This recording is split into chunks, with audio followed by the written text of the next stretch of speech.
오늘이 절기적으로는 그 유명한 그 종려 주일이 되겠습니다.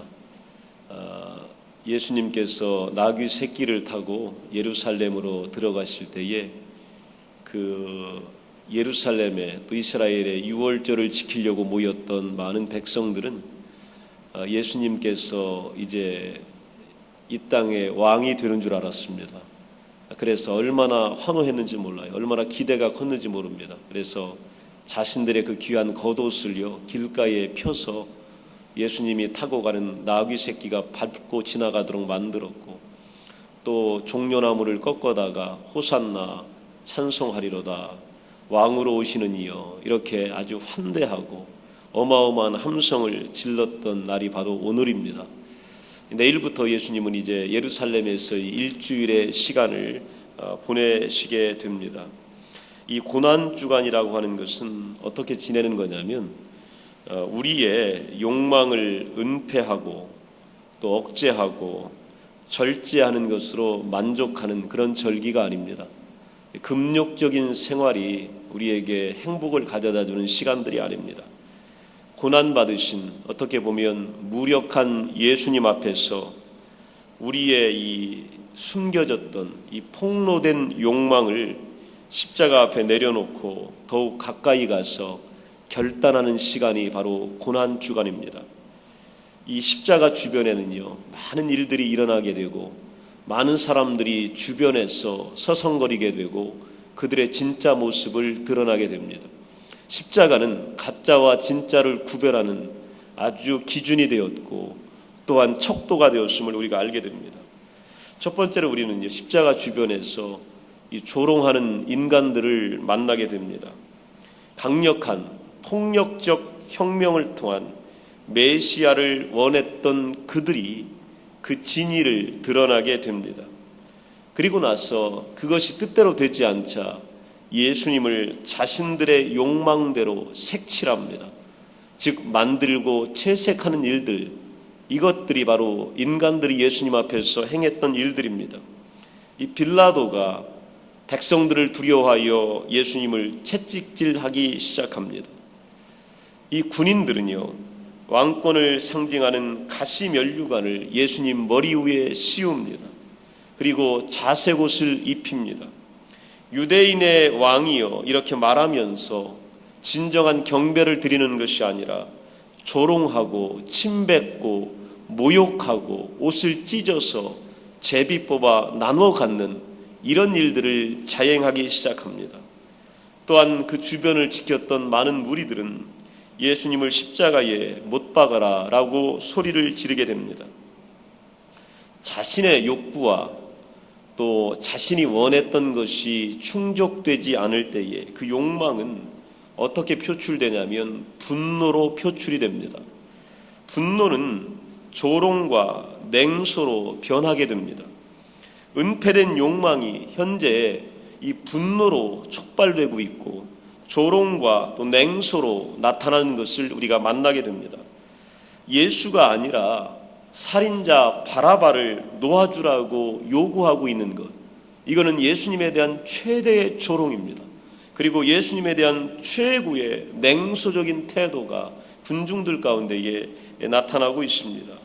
자, 이때에 예수님은 십자가에서 어떤 모습을 보이시냐면 침묵하시는 모습을 보여주십니다. 빅터 플랭클이 쓴 죽음의 수용소라는 책에서 인간이 가장 참을 수 없는 것이 있다면 그것은 바로 모멸감이다 이렇게 표현하고 있습니다. 정말 참기 힘든 것은 육체의 고통보다 부당하고 비합리적인 일을 당했다는 생각에서 오는 이 정신적인 고통, 이것이 더욱 큰 것이다 라고 평가하고 있습니다. 지금 예수님은 그러한 이 모멸감의 한복판에 서 계신 것입니다. 하지만 예수님은 여기서조차도 침묵하십니다. 하나님의 뜻을 이루기 위하여 이 땅에 오신 예수님은 생명의 위협과 그들의 비웃음에서 오는 모멸감에서 침묵으로 모든 것을 감내하시는 것을 보게 됩니다. 영화 이 머신건 프리처라고 하는 영화가 있습니다. 여기 보면 이 어린 소년이 주인공에게 한마디를 던지게 됩니다. 이 어린 소년의 이야기를 듣고 이 주인공이 인간성에 대한 다시 한번 평가를 하고 자신이 회복되는 계기가 됩니다. 이 어린이가 이 주인공에게 던졌던 대화는 이겁니다. 우리 자신을 증오로 가득 차게 놔둔다면 악마가 승리한 거예요. 우리 마음을 가져가지 못하게 막아야 해요. 이게 바로 어린아이의 입을 통해서 들려진 얘기입니다.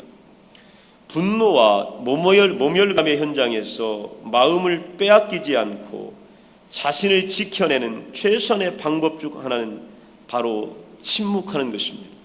예수님은 이 침묵을 선택하셨습니다. 무죄한데도 고통을 받으셨지만 그 입을 열지를 않으셨습니다.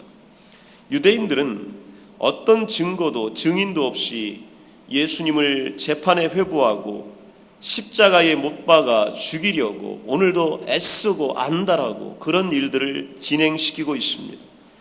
또 십자가 주변에는 이런 것을 또 뛰어넘어 배반하는 인간들이 나타납니다.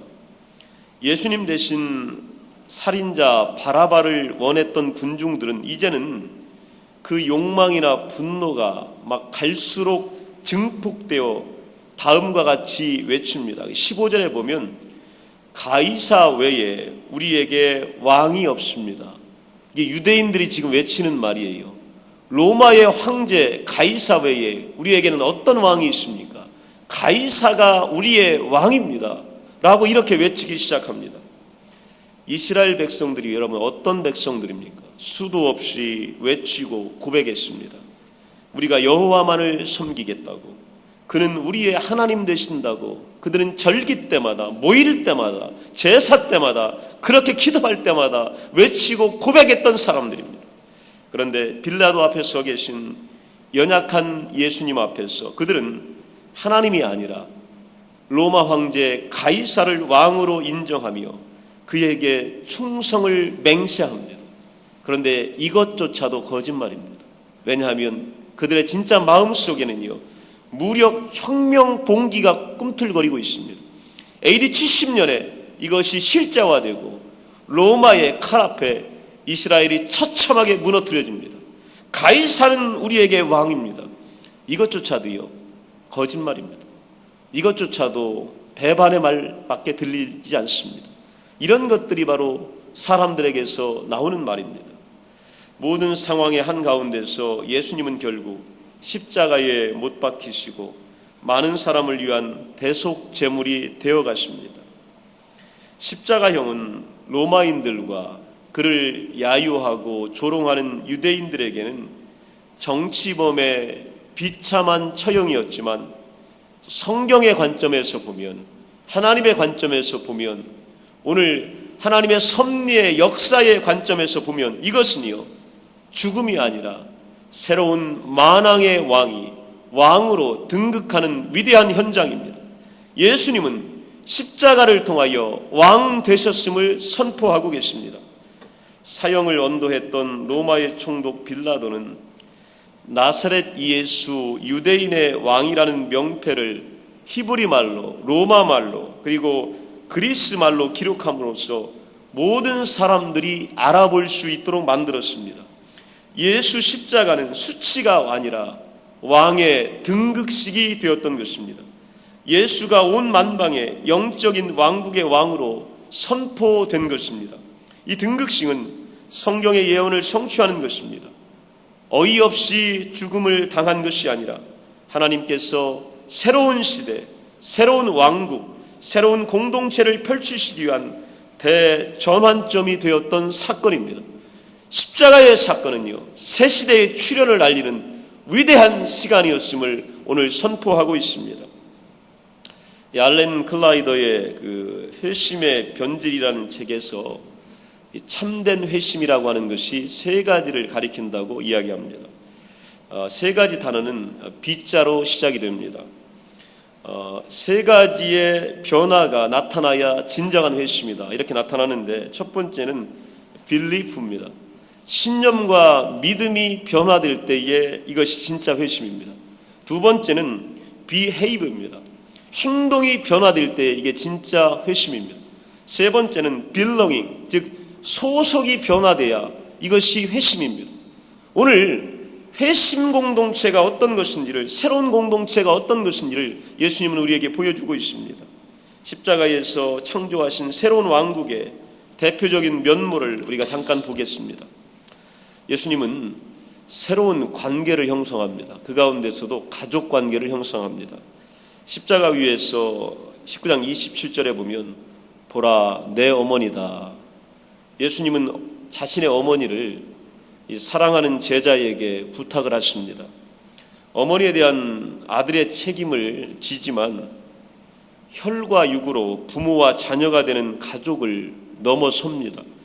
십자가를 통해서 서로 어머니와 아버지로 섬기고 아들과 딸처럼 돌보는 영적인 패밀리를 만들어내십니다. 어마어마한 일들이 여기서 일어나게 됩니다. 새로운 대한가족이 십자가에서 출현하게 됩니다. 예수를 따르는 제자들이 가족을 이루는 공동체가 탄생한다는 말입니다. 여인이 죽음에 이르는 해산의 수고를 통해 자녀를 낳듯이 예수님의 십자가의 죽음을 통하여 이 땅에 하나님 나라를 형성하는 하나님의 가족들이 탄생하게 된 것입니다. 이것이 새로운 왕국입니다. 하나님의 가족이요, 예수님 때문에, 십자가 때문에 탄생하게 됩니다. 제자는 어머니를 잘 모셔달라는 예수님의 부탁을 기꺼이 순종합니다. 그날 이후로 자기 집으로 모시고 어머니처럼 받들게 됩니다. 십자가는 사람을 다르게 보게 합니다. 그리고 다른 사람들을 만나게 합니다. 그리고 이것들을 통하여 가족을 형성하도록 만드는 것입니다. 에베소 2장 14절에 보면 그는 우리의 화평이신지라 둘로 하나를 만드사 원수된 것 곧 중간에 막힌 담을 자기 육체로 허셨다. 성경은 이렇게 말하고 있습니다. 십자가로 모든 담을 허시고 사람을 화목하게 하신 겁니다. 이것이 바로 십자가의 위대한 사건입니다. 십자가가 있는 곳에는요, 우리 모든 가족이 영적인 하나로 뭉치게 됩니다. 그리고 이 가운데 화목이 드러나게 되는 것입니다.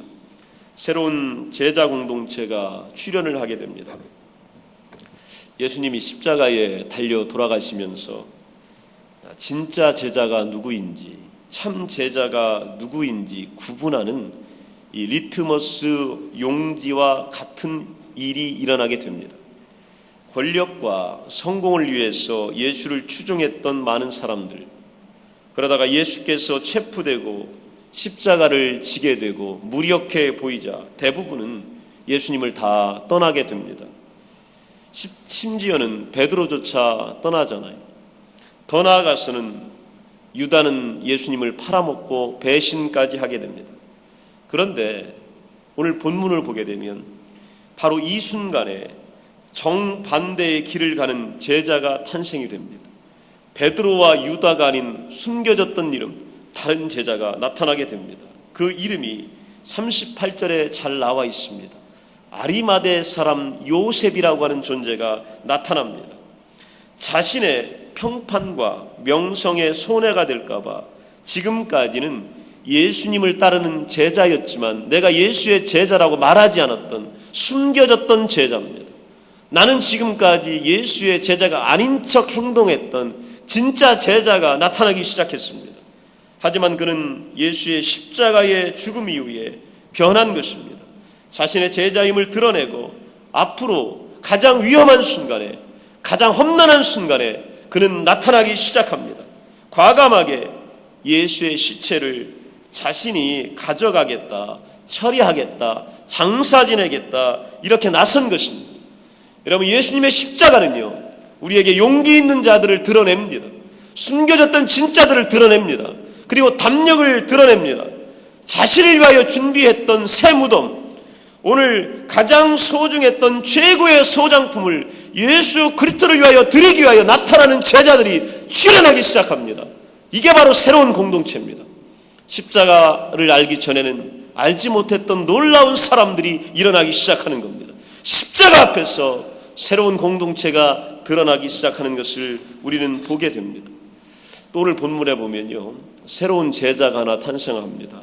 그 이름이 누구냐면 니고데모입니다. 니고데모는 남의 이목이 두려워서 한밤중에 예수님을 찾아왔던 적이 있었습니다. 인자가 들려야 한다는 말을 이해하지 못한 채 지금까지는 영적인 어둠과 무지에서 있었던 존재입니다. 그런데 오늘 그랬던 그가 십자가를 보고 깨닫게 되는 것입니다. 예수님께서 하신 말씀을 이제야 알아듣기 시작합니다. 인자가 십자가에 달리신 예수님이라고 하는 것을 이제야 그는 알게 됩니다. 그는 이제 더 이상 어둠과 무지에 있지 않습니다. 그리고 나서 40절에 보면 그는 왕의 신분에 준하는 장례를 준비합니다. 왕의 장례식을 그는 치릅니다. 뭐냐면 무척 많은 향유를 오늘 가져오고 있습니다. 성경에 보면 역대 왕들의 장례식에 사용되었던 양의 향유가 오늘 예수님의 향유 이 장례식에 쓰여지게 된 거예요. 누구를 통해서? 니고데모라고 하는 제자를 통해서 엄청난 양의 향유를 아낌없이 쏟아붓고 있습니다. 이것은 곧요 죄인의 장례식이 아니라 왕의 장례식이라고 하는 것을 우리에게 명백하게 보여주는 것입니다.